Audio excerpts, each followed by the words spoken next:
Hi friends, இப்போ பார்க்க போகிற ரெசிபி பார்த்தோன்னா பிரெட் ரசமலாய். இப்போ இதுக்கு 7 to 8 பிரெட் எடுத்து வச்சுக்கலாம். இதை ரவுண்ட் ஷேப்க்கு கட் பண்ணிக்கிறேன். டம்ளர் ஏதாவது மோல்டு வச்சு கட் பண்ணிக்கலாம். இந்த அளவுக்கு ரவுண்டாக வந்திருக்கு. இது ரொம்ப குயிக்காக செஞ்சிடலாம். ஒரு 10 to 15 மினிட்ஸில் செய்யக்கூடிய ரெசிபி இது. ஸ்வீட்டு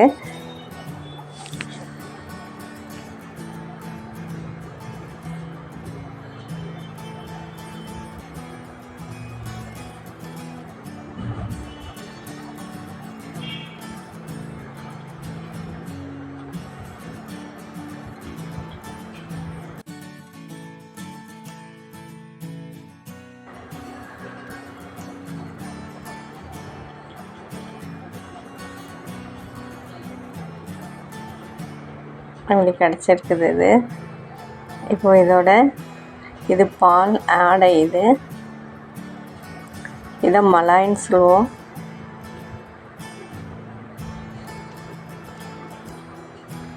பாலில் உள்ள ஆடை ஒண்டி எடுத்து தனியாக வச்சுருக்கேன். இப்போ இதை அப்ளை பண்ணிக்கிறோம்.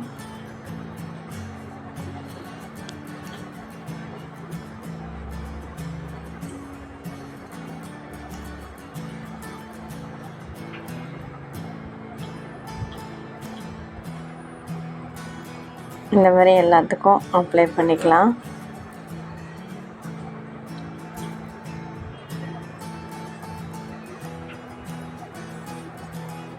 இப்படி எல்லாத்தையும் அப்ளை பண்ணி வச்சுருக்கேன்.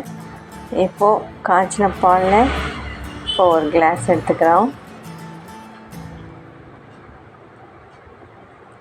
இதுக்கு ஒரு டேபிள் ஸ்பூன் கார்ன்ஃப்ளவர் இல்லைன்னா கஸ்டர்ட் பவுடர் நான் எடுத்துருக்கேன்.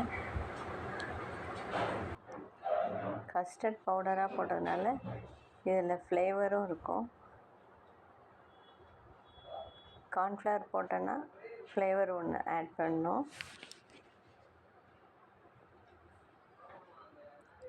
இல்லைன்னா குங்குமப்பூ ஆட் பண்ணிக்கலாம்.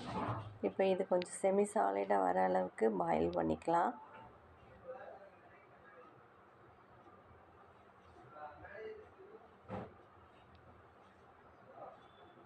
கொஞ்சம் திக்காக வந்தோன்னு ஆஃப் பண்ணிக்க வேண்டியதுதான்.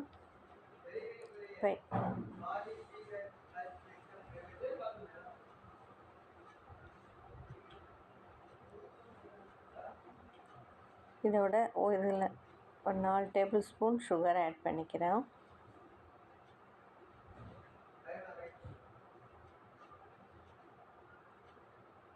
இது நல்லா மெல்ட் ஆகிட்டு கொஞ்சம் திக்காகணுன்னு இதை ஆஃப் பண்ணிக்கலாம்.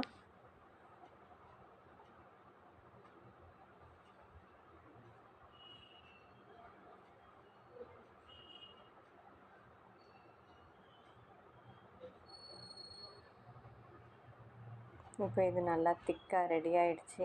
இப்போ இது அப்படியே இருக்கட்டும். இப்போது பாதாம் பிஸ்தா நல்லா ஸ்லைஸ் பண்ணி எடுத்துக்கிறோம் பொடியாக.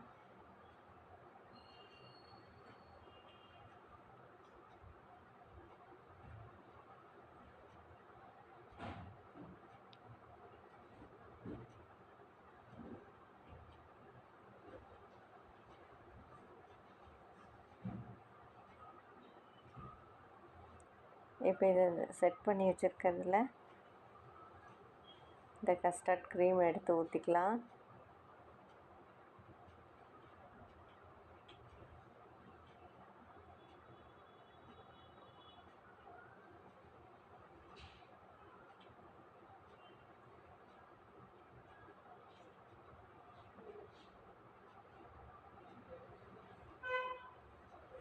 இப்போ இதில் கட் பண்ணி வச்சுருக்கிற பாதாம் பிஸ்தா எடுத்து போட்டுக்கிறேன், டெக்கரேட் பண்ணிக்கிறேன்.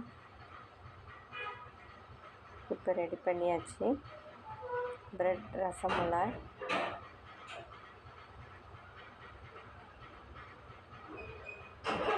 இது இப்போ ஃப்ரிட்ஜில் கூல் பண்ணி எடுத்து சாப்பிட்டோன்னா பயங்கர டேஸ்டியான சிம்பிளான பிரெட் ரசமலாய் ரெடி பண்ணிக்கலாம். வீடியோ லைக் பண்ணிங்கன்னா மறக்காமல் ஷேர் பண்ணலாம், சப்ஸ்கிரைப் பண்ணுங்கள். தேங்க்யூ.